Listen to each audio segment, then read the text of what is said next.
Bien, bonjour à toutes et à tous. Donc, comme prévu, je vous envoie un document de préparation du prochain cours, qui sera donc le cours du mardi 10 novembre. J'aurais bien aimé vous l'envoyer plus tôt, mais malheureusement, je n'ai pas pu le faire plus tôt. Donc, j'espère que vous aurez quand même le temps de le parcourir rapidement. Donc en premier lieu, vous retrouverez sur le PowerPoint cet exercice qui est du même type que celui que nous avons fait lors du précédent cours, donc un exercice dans lequel il convient de distinguer les trois grands groupes de la phrase, le groupe sujet, groupe verbal, groupe circonstanciel, avec des phrases peut-être un tout petit peu plus complexe, quelques petites difficultés supplémentaires par rapport à l'exercice du cours précédent. Un deuxième exercice qui porte cette fois-ci sur l'ambiguïté de la phrase. Donc vous avez une série de phrases dans lesquelles il faut à chaque fois trouver deux significations différentes. Un peu de la même façon ce que nous avons fait pour les phrases du type ils jouent à lancer la balle dans la cour ou ils l'ont vu tomber du bateau. Donc deux interprétations possibles avec à chaque fois deux analyses syntaxiques possibles.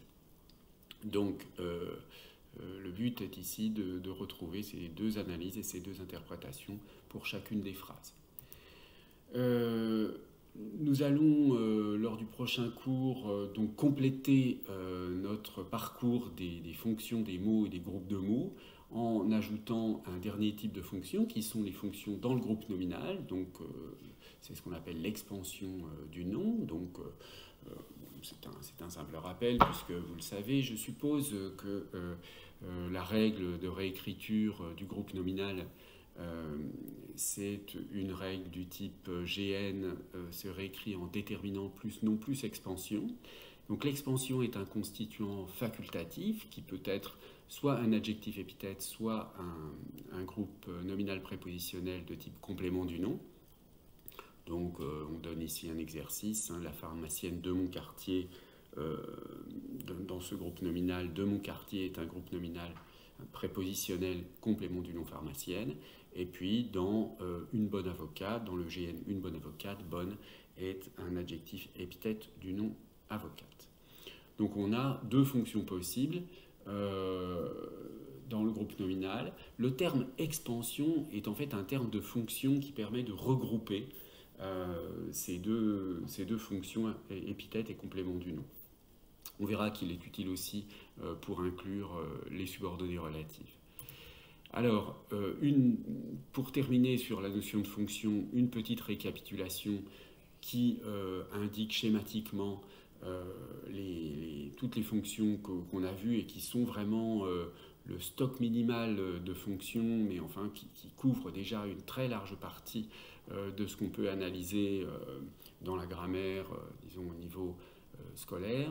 Donc vous avez d'abord les fonctions au niveau de la phrase, la fonction sujet, la fonction complément circonstanciel, et ensuite les fonctions dans le groupe verbal, donc soit complément d'objet direct, soit complément d'objet indirect, soit l'attribut du sujet, qui peut être un adjectif ou bien un groupe nominal, et enfin les fonctions dans le groupe nominal, qu'on vient de voir rapidement là, la fonction épithète ou la fonction complément du nom.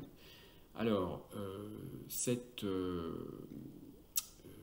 apport, ce dernier apport-là, nous permettra de traiter encore un exercice qui sera un exercice d'application de la notion de fonction.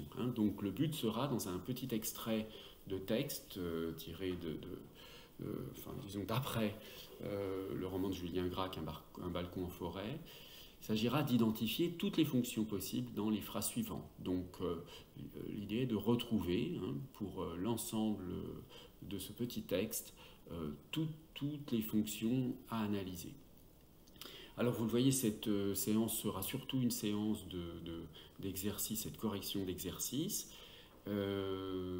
Si vous avez le temps d'examiner un peu ces exercices avant le cours, tant mieux. Sinon, ça n'est pas grave. De toute façon, nous ferons ça ensemble mardi. Alors, je vous dis à très bientôt. À mardi donc.